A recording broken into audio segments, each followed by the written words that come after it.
Hi అండి, welcome to Pallavi old city. All recipes in simple old city style. ఈరోజు recipe బీరకాయ పచ్చడి చేశాను. దీనికి కావాల్సినవి 2 లేత బీరకాయలు. వీటికి పొట్టునంతా తీసేయండి. ఒకవేళ ముదురుగా ఉంటే, లేదు లేతగా ఉంటే నేను చూపించే విధంగా పొట్టుని తీసేసి చిన్న చిన్న ముక్కలుగా కట్ చేసి ఒక గిన్నెలోకి తీసేసుకోవాలి. ఇప్పుడు ఈ పచ్చడికి కావాల్సినవి మనము అన్నీ కూడా 1 టీ స్పూన్ మాత్రమే తీసుకోవాలి. ఇందులోకి ధనియాలు, మినపప్పు, అది కూడా గుండు మినపప్పు అండి, నువ్వులు, శనగపప్పు, ఒక చిన్న నిమ్మకాయ సైజ్ అంతా చింతపండు తీసుకున్నాను. ఇప్పుడు వీటిని వేయించుకోవడానికి ఒక కడాయి పెట్టి ఆయిల్ వేసి అది వేడెక్కాక ఇవన్నీ వేసి కొంచెం కలర్ మారే వరకు వేయించుకోవాలి. ఇవి కొంచెం వేగాక ఇందులోకి 5-6 రెక్కల కరివేపాకు, ఇంకా మనము చింతపండుని వేసి 1 సెకండ్ కలుపుకోవాలి. ఇది కూడా కలుపుకున్నాక ఇందులోకి పచ్చిమిరపకాయలండి, మన కారం తగ్గట్టుగా ఎక్కువ తక్కువ చూసి వేసుకోండి. ఈ పచ్చిమిరపకాయలు కూడా వేగాలి ఆయిల్ లోపల. ఇవి కూడా కొంచెం వేగాక ఇందులోకి కొంచెం కొత్తిమీరని వేయాలి. దీంతో పాటే మనం కడిగి పెట్టుకున్న బీరకాయ ముక్కలన్నిటిని కూడా వేసేయండి.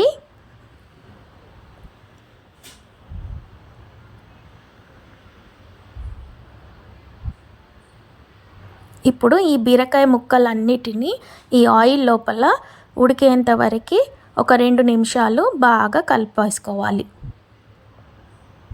అటు ఇటు మంచిగా కలిపేసుకోవాలి ఒక 2 నిమిషాలు.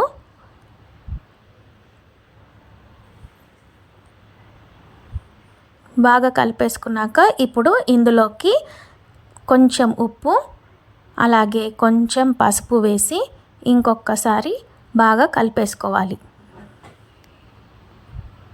ఇప్పుడు బాగా కలిపేసుకున్నాక దీన్ని మూత పెట్టేసి మీడియం మంట పైన 5 మినిట్స్ ఉడికించుకోవాలి.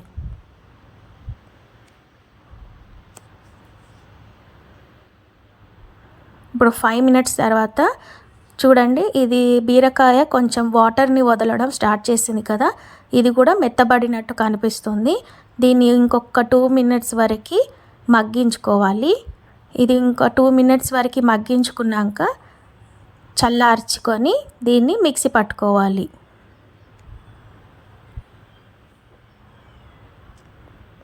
చూసారు కదా, కొంచెం కలర్ చేంజ్ కూడా అయింది, ఉడికినట్టు అయింది. ఇప్పుడు దీన్ని అంతా కూడా ఒక జార్లోకి తీసేసుకొని పేస్ట్ లాగా చేసుకోండి. ఇప్పుడు దీని పోసు కొరకు కడాయిలో కొంచెం ఆయిల్ వేసి జీలకర్ర ఆవాలు, ఎండుమిర్చి, కరివేపాకు, కొంచెం ఇంగువ, ఇంకా కొంచెం గుండు మినపప్పును వేసి వేయించుకోవాలి. ఇవి కొంచెం వేగాక మనం ఇందాక మిక్సీ పట్టుకున్నటువంటి బీరకాయ పచ్చడిని అంతా కూడా ఈ ఆయిల్ లోపల వేసేసేయి బాగా కలుపుకోవాలి. ఇది మొత్తం బాగా కలిపాక ఒక 5 మినిట్స్ మీడియం మంట పైన దీన్ని మగ్గించుకోవాలి. చూసారు కదా, ఈ ఆయిల్ అంతా ఎలా స్లైట్గా పైకి తేలుతుందో. అంతేనండి, సింపుల్ బీరకాయ పచ్చడి రెడీ అయిపోయింది. దీని వేడి వేడి అన్నంలోకి సర్వ్ చేసుకోవడమే. నచ్చితే మీరు కూడా ట్రై చేయండి.